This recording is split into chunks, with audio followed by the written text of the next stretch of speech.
अमीर जमात इस्लामी सिराजुल हक ने सदर PTI परवेज़ इलाही को टेलीफोन किया। तर्जुमान जमात इस्लामी कैसर शरीफ के मुताबिक दोनों रहनुमाओं ने मुल्क की मौजूदा सियासी सूरत हाल पर तबादला ख्याल किया। इस टेलीफोनिक गुफ्तगू में क्या बातचीत हुई जानते हैं। नुमाइंदा जियो न्यूज़ आज़म मलिक से। आज़म, अपडेट कीजिएगा।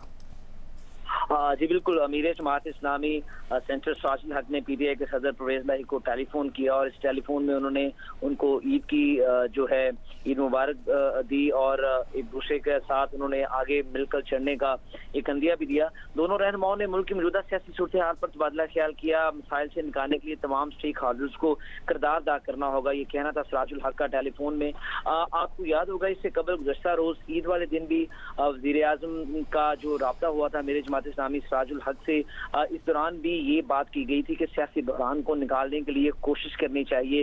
वज़ीर आज़म ने इस मौके पर सिराजुल हक से टेलीफोन गुफ्तगू में कहा था कि इत्तेहादी जमातों से मुशावरत कर रहे हैं और 26 अप्रैल को इत्तेहादी जमातों के इजलास बुलाया गया है जिसकी सदारत वज़ीर आज़म पाकिस्तान शहबाज शरीफ करेंगे, जिसमें मुख्तलिफ जो PDM की इत्तेहादी जमातें हैं उनके सरबराहान शरीक होंगे और इसी मुलाकात में मौलाना फजल रहमान को कायल करने की कोशिश की जाएगी कि पाकिस्तान तहरीक-ए-इंसाफ के साथ एक सियासी डायलॉग करने की अशद जरूरत है।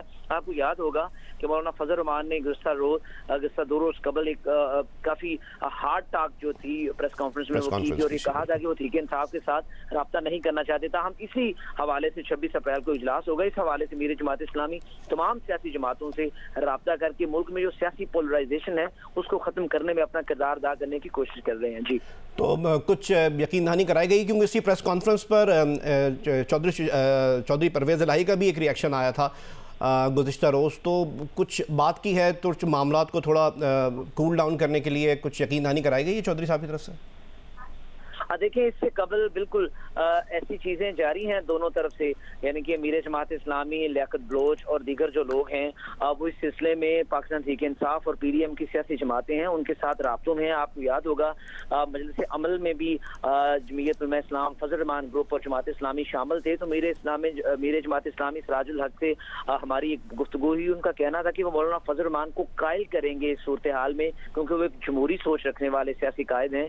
इसलिए जमहूरी सोच यही है कि तमाम सियासी जमातें मुल्क के अंदर जो भी हैं उनके साथ राब्ता किया जाए। इसी हवाले से आपको याद होगा जब सुप्रीम कोर्ट में तमाम सियासी जमातें पेश हो रही थी तो पहला सियासी राब्ता जो किया गया था PDM की तरफ से पाकिस्तान तहरीक-ए-इंसाफ के साथ, उसी दौरान मौलाना फजल रहमान और पाकिस्तान मुस्लिम लीग नून की सीनियर नायब सदर मरियम नवाज की तरफ से एक स्टेटमेंट आया, जिसके बाद ये जो मुज़ाकराती अमल था इसमें थोड़ा तातुल का शिकार आया था। हम 26 अप्रैल को एक दफ़ा दोबारा PDM की सियासी जमातें जो हैं वो इकट्ठी होंगी और उसमें कायल किया जाएगा, क्योंकि ये इत्तेहादी गवर्नमेंट है, इसलिए अकेले फैसले पाकिस्तान मुस्लिम लीग नवाज नहीं ले रही, वो तमाम इत्तेहादी जमातों को साथ लेके चल रही है और उनकी कोशिश यही है कि मौलाना फजल रहमान को कायल किया जाए कि पाकिस्तान तहरीक-ए-इंसाफ के साथ एक सियासी डायलॉग की अशद जरूरत है, ताकि तमाम सियासी जमातें पाकिस्तान के अंदर एक मुतफ़क्का तारीख के ऊपर रजामंद हों और एक ही वक्त में पाकिस्तान के चारों सूबों और वफाक में इलेक्शन के लिए एक राह हमवार की जाए।